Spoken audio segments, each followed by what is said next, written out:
Hello student, आज हम देखेंगे chemical reaction and equation chemistry से रिलेटेड पीवाईक्यूज जो कि हैं सीबीएसई, आईसीएसई और यूपी बोर्ड से रिलेटेड। बिना वक्त गवाए करते हैं क्वेश्चंस को सॉल्व। तो सबसे पहले आता है क्वेश्चन नंबर 1 है electrolysis of water is a decomposition reaction, यानी वाटर का इलेक्ट्रोलिसिस करा जाए तो वो एक डीकंपोजिशन रिएक्शन होती है। ये आपको बताया जा रहा है और पिछली वीडियो में भी आपने ये क्लियर कर लिया होगा। बच्चों सिर्फ पढ़ना काफी नहीं होता है, बोर्ड से रिलेटेड पीवाईक्यूज को सॉल्व करने के साथ ही आपकी कंप्लीट तैयारी होती है। तो कभी भी टॉपिक पढ़ करके सिर्फ उसे खत्म ना करें, टॉपिक पढ़ें और उससे रिलेटेड पीवाईक्यूज यानी प्रीवियस ईयर्स के क्वेश्चन को जरूर लगाया करें, तभी एक बोर्ड की कंप्लीट तैयारी आपकी होती है।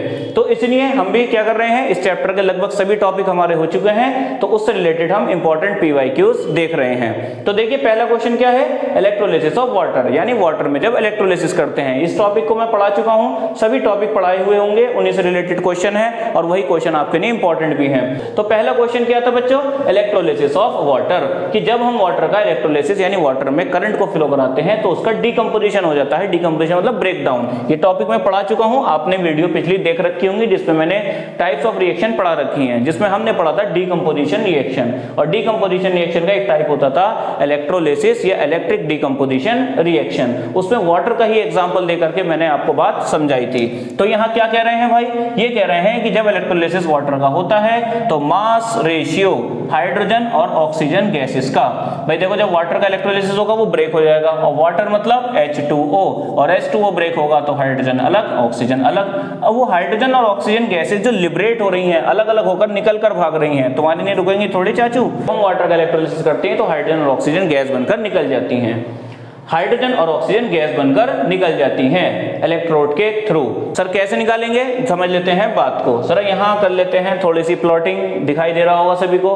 देखो पहले सबसे पहले रिएक्शन लिखिए। सर H2O आता है, बनता है हाइड्रोजन और बनता है ऑक्सीजन, ठीक है, यही तो होगा। बैलेंस कर लेते हैं इक्वेशन को, 2 ऑक्सीजन इधर है, उधर 1 ऑक्सीजन है, तो जाहिर सी बात है 2 लगाना पड़ेगा। और 2 2 4, हाइड्रोजन 4, तो इधर भी हाइड्रोजन 4। मेरे ख्याल से समझ गए होंगे, करें इस पे थोड़ा विचार, ठीक है। तो जरा देखें 2H2O बना रहे हैं, 2H2 प्लस O2। अब यहाँ पर देखने वाली बात यह है कि H2O का इलेक्ट्रोलिसिस करने पर ये इलेक्ट्रोलिसिस हो रहा है। सर हो रहा है इलेक्ट्रोलिसिस, फिर इलेक्ट्रोलिसिस होने के बाद हाइड्रोजन और ऑक्सीजन बने। अब मुझे बताओ हाइड्रोजन कितने बनने हैं। सर हाइड्रोजन है गैस H2, हाइड्रोजन H2 एक गैस है, कितने मोल्स बनने हैं। सर इसके तो 2 मोल्स बनने हैं। और हाइड्रोजन का मास कितना होता है, एटॉमिक मास, आपने एटॉमिक नंबर और एटॉमिक मास क्लास 9 में भी तैयार कर लिए होंगे, नहीं तैयार करे हैं तो अभी भी तैयार कर लीजिए, वक्त है। पूरी की पूरी केमिस्ट्री चाहे वो क्लास 10 की हो, 11th की, 12th की या फिर 13 की, एटॉमिक नंबर एटॉमिक मास जरूर काम आएंगे, उसके बिना नहीं चल पाएगा काम, याद कर लीजिएगा बबुआ। अब एक हाइड्रोजन का जो मास होता है वो कितना होता है 1। अब यहाँ पर क्या है H2, और H2 का मास जो हो जाएगा वो हो जाएगा 2। बात समझिए, हाइड्रोजन के मोल्स कितने हैं 2, और हाइड्रोजन का मास कितना होता है 1, लेकिन एक हाइड्रोजन का मास 1, तो हाइड्रोजन कितने हैं सर H2 है, तो 2 1 जा 2। अब टोटल कितना हो जाएगा 2 2 जा 4, यानी H2 के मास की मल्टीप्लाई कर दी उसके मोल से, बन गया 4। बात करें ऑक्सीजन की, तो ऑक्सीजन है कितने सर 2, ऑक्सीजन 2 है ना, और एक का मास कितना होता है 16, तो 16 2 जा ओवरऑल कितने हो जाएंगे 32, और मोल तो इसके 1 है तो 32 1 जा 32। अब मुझे रेशियो निकालना है, रेशियो निकालना है किसका, ratio of hydrogen and oxygen. तो ऊपर लिख दें हाइड्रोजन, हाइड्रोजन का हिसाब किताब कितना आया सर, ऑक्सीजन का कितना आया 32, मास है ना, देखो टोटल मास हाइड्रोजन का 4, ऑक्सीजन का 32, और जब इसे कैंसिल करेंगे 4 1 जा 4, 4 8 जा 32, तो रेशियो आ जाएगा 1:8। इस तरह से इस क्वेश्चन का डी ऑप्शन करेक्ट हो जाएगा। चलते हैं अगले सवाल पर। Consider the following chemical equation. एक इक्वेशन आपको दे रखी है, एक इक्वेशन आपको दे रखी है PAL, पल पल दिल के पास नहीं, ये है स्मॉल p, ये है स्मॉल p, और यहां दे रखा है small q, small r, small s। ऐसी चीजें तो कभी नहीं देखी। जरा देखो एल्यूमिनियम वाटर से रिएक्ट कर रहा है, एल्यूमिनियम ऑक्साइड, और हाइड्रोजन लिबरेट हो रहा है, अलग हो रहा है, निकल रहा है। तो अब ये PQRS, यहाँ पे कोई नंबर तो आने चाहिए थे ना भाई। तो आप जब अब इसे बैलेंस करने जाएंगे तो कुछ number aluminium water, aluminium oxide और हाइड्रोजन के आगे लगेंगे, वही वैल्यू होंगी P की, Q की, R की और S की। तो कुल मिलाकर इस इक्वेशन को हमें कर देना है बैलेंस। इस क्वेश्चन को रफ कर देता हूं ताकि बेहतर सॉल्व कर सकें, इतने आप इसे नोट कर लें।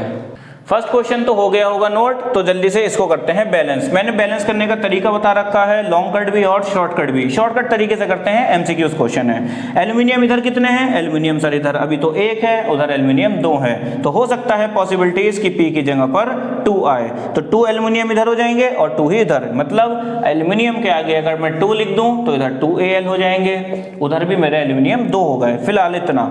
अब ऑक्सीजन देखिए इधर 3 है और इधर कितने हैं सर? इधर 2 हैं। इसको कैसे बैलेंस किया जाए? तो एक काम यहाँ पर कर लेते हैं कि यहाँ पर मुझे लगा देना पड़ेगा, अगर मुझे लगा देना पड़े 3, तो Q की जगह पॉसिबिलिटीज हो सकती है कि 3 हो।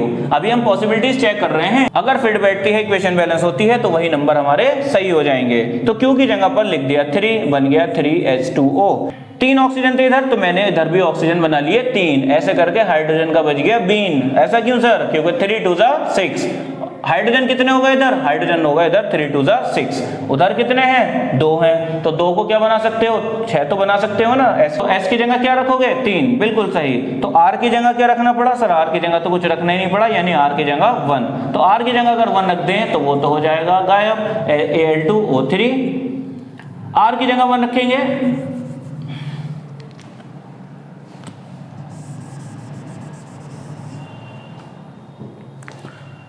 R की जगह कुछ नहीं रखना, R की जगह रख देंगे 1, तो बन जाएगा Al2O3 प्लस S की जगह रखने को कह रहे थे सर आप 3, तो बन जाएगा। अब चेक कर लें एक बार क्या इक्वेशन बैलेंस हो गई। 2 aluminium 2 aluminium, 3 oxygen 3 oxygen, 3 2 6 hydrogen, 3 2 6 hydrogen. Equation हो गई बैलेंस, इक्वेशन हो गई बैलेंस। तो ये हो गई P की वैल्यू, ये Q, ये R, कुछ नहीं है तो 1 ही तो होगा बाबूजी, और ये हो गया S। तो कौन सा ऑप्शन सही रहेगा? 2 3 1 3 2 3, ये रहा सी ऑप्शन, 2 3 1 3 2 3 1 3, सी ऑप्शन इसका हो जाएगा करेक्ट। समझ में आ गया?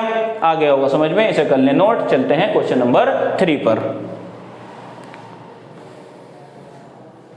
तो सभी ने क्वेश्चन नंबर 2 को नोट कर लिया होगा, समझ लिया होगा। क्वेश्चन नंबर 3 पर आते हैं। मेन ऑब्जर्वेशन, सबसे मेन क्या चीज दिखाई देती है किसमें? Burning magnesium ribbon. जब मैग्नीशियम रिबन को बर्न करते हैं, पिछली वीडियो में भी हमने जाना था एक्टिविटीज को, तो आप बहुत इजीली इस क्वेश्चन को कर सकते हैं। तो जब मैग्नीशियम रिबन बर्न होती है तो क्या देखने को मिलता है? क्या मैग्नीशियम रिबन जलती है डेजलिंग व्हाइट फ्लेम के साथ? हाँ जी, समझा भी था, देखा भी था, सुना भी था, तो बिल्कुल ऑप्शन करेक्ट है साहब, देखने को मिलता है। और second, white powder is form. क्या व्हाइट पाउडर बना करता था? हाँ जी सर, बताया था, जिसे कलेक्ट कर लेते हैं, बिल्कुल। और थर्ड ऑप्शन, क्या मैग्नीशियम रिबन वेपराइज? ऐसा तो कुछ नहीं सुना कि वेपर बनकर भी उड़ जाता है, वो तो व्हाइट पाउडर बन जाता है। चौथा option, aqueous solution of white powder. अगर ये जो व्हाइट पाउडर बना है इसका एक्वस सॉल्यूशन बना दिया जाए, पानी में घोल दिया जाए, तो क्या ये ब्लू लिटमस को रेड करता है? नहीं भाई, ऐसा तो नहीं करता।